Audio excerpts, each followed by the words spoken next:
Hey, what's up everyone? Morey Croson here, and today we're going to be talking about the key differences between throwing a short or intermediate pass in comparison to throwing a long pass or throwing the ball deep, and we'll start the video right now.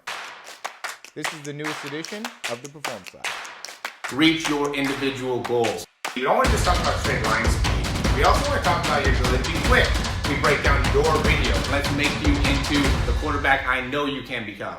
All right, so this is a video that I think is going to be really important and something I've been wanting to do for a while, just kind of thinking about how I'm going to best do this to make it so it's as advantageous for somebody to watch, and I just really differentiate between throwing the ball short and intermediate in comparison to throwing the ball deep. Now, with that being said, I know that there ends up being some degree of misinterpretation of overall throwing mechanics, because when I was growing up, the quarterback coach that I was working with really didn't put a big focus on how to throw the ball deep, and therefore I feel like I lacked the ability to have a really good quality deep ball when it comes to distance, when it comes to the ability for the ball to turn over, when it comes to being able to understand throwing the ball from right to left, overall positioning of my body. And the information we're going to be talking about today is going to get very specific into those types of things.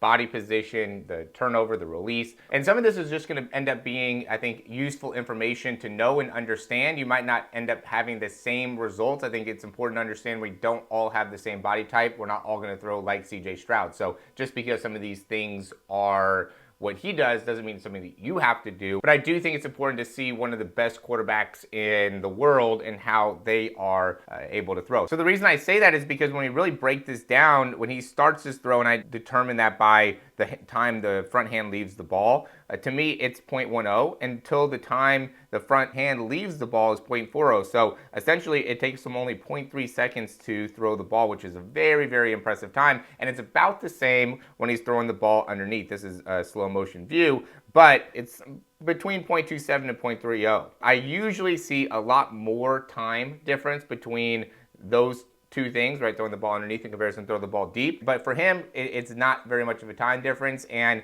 I think trying to get closer and closer to not having a very big time difference can be very beneficial for somebody that is looking to be able to increase their ability to throw the ball far, or being able to just add overall distance or velocity to their throw. I think that the amount of time being around 0.3 to 0.35 from when that front hand leaves the ball to the ball coming out of your hands is a very important number to be able to get to, because it properly synchronizes the body to make it so when the ball is releasing your hand, you're doing it at a time where everything is effectively being rotated and uncorked to deliver a lot of power within the throw. Now, what we see here on the left is square shoulders. We see the ball being about shoulder height.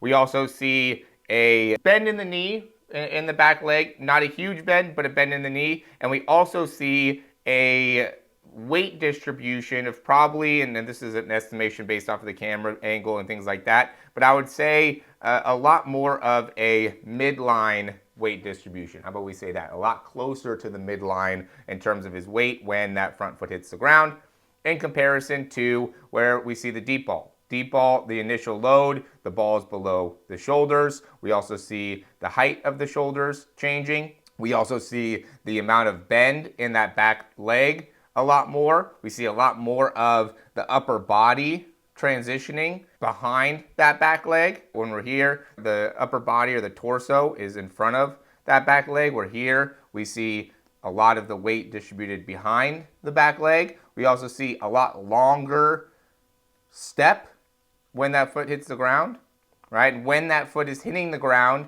we see a lot more weight distributed onto that back leg, or a lot more of the body is hovering above that back leg. And we also are seeing a very different trajectory of the arm. So here we're seeing a lot of elbow drive, where now elbow drive forward, where the ball is getting released out in front, or about out in front. It's hard, again, it's hard to tell, but to me it's a lot more of a linear action within the arm in comparison to here, where we're going to get a lot more of a backward action with the ball. The elbow's coming a lot more upwards with the trajectory. The ball's coming a lot more upwards with the trajectory. The release point is more up and even with the head instead of out in front of the head, like we see here. We also see a lot more weight still back at this point, where the torso is still behind the heel. Again, this is hard to be able to tell 100% from this angle, but it seems here there's a lot more weight already distributed onto that front leg during the release, and then a continual amount of rotation from that position in comparison to keeping a lot of weight back, releasing, and then from there shifting onto the front leg. And so I know there's a lot of points that we brought up there, but I think, again, it's very important to be able to clarify and maybe create some degree of a checklist of understanding the differences, right? Because you could tell all those different things that I said. If you are trying to use the same mechanics throwing the ball short and intermediate in what you're trying to do when you're throwing the ball deep, you are already getting it wrong. This is why I created the Throw 60 program, because I realized, this was a couple of years ago, that there's such a profound difference in attacking the deep ball, or the ability to throw the ball far, in comparison to short and intermediate. There's a lot of things that I think come very natural when it comes to throwing the ball short and intermediate. There's a lot of people that talk about hitting maybe a tennis ball or a baseball, or the rotation. There's a lot more synergistic ways of being able to connect to it. Let's put it like that. Where when you're throwing the deep ball, it's not the same. It is not that same type of linear motion. You have a very, very different trajectory on how the ball ends up wanting to come out of your hands.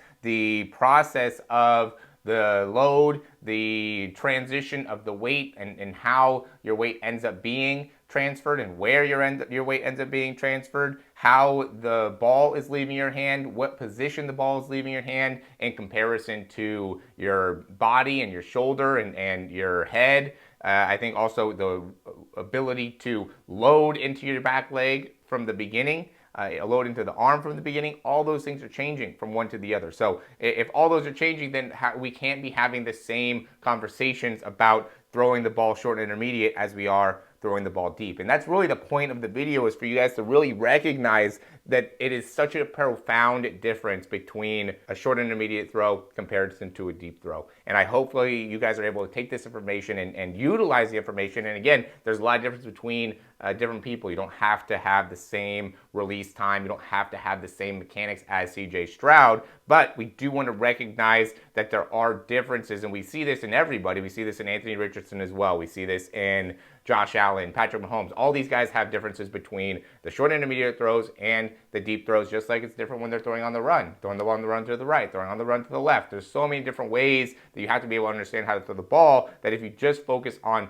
one way of throwing the ball, or you just have one understanding, one conceptual understanding, that's what's setting yourself up for failure, in comparison to having a conceptual idea of what is needed within the throw. And I think we already talked about it with Sims, Phil Sims' son, I don't remember his name, but he was talking about how he just tries to get to certain locations. He wants to release the ball in certain location. He wants to get his hips into certain locations. So he's not going in with the mentality of every throw is going to be the same. He's going in with the mentality of there's going to be a lot of different chaotic positions, and my body's not going to always be in the same spot, but if I can still get my hips around and my release here, I should be good.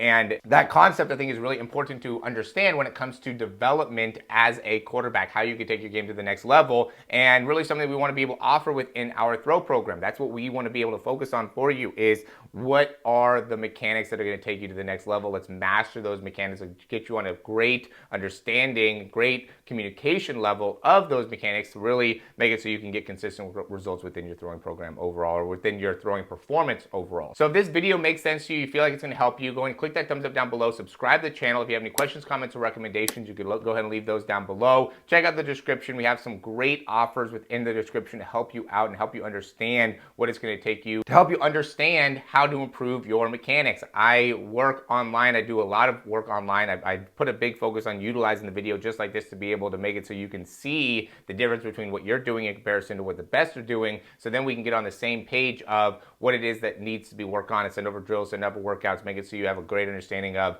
what needs to be done in order to make consistent progress with your throwing performance. And that at the end of the day is what's so important, is you need to be able to take consistent progress in your throw. You need to be taking consistent action and getting consistently better in order to really set yourself up for success in the future and really be able to get the level of interest or offers that you're looking for when it comes to your development as a quarterback, as an athlete. So again, like, subscribe if you like the information, and we'll talk to you soon.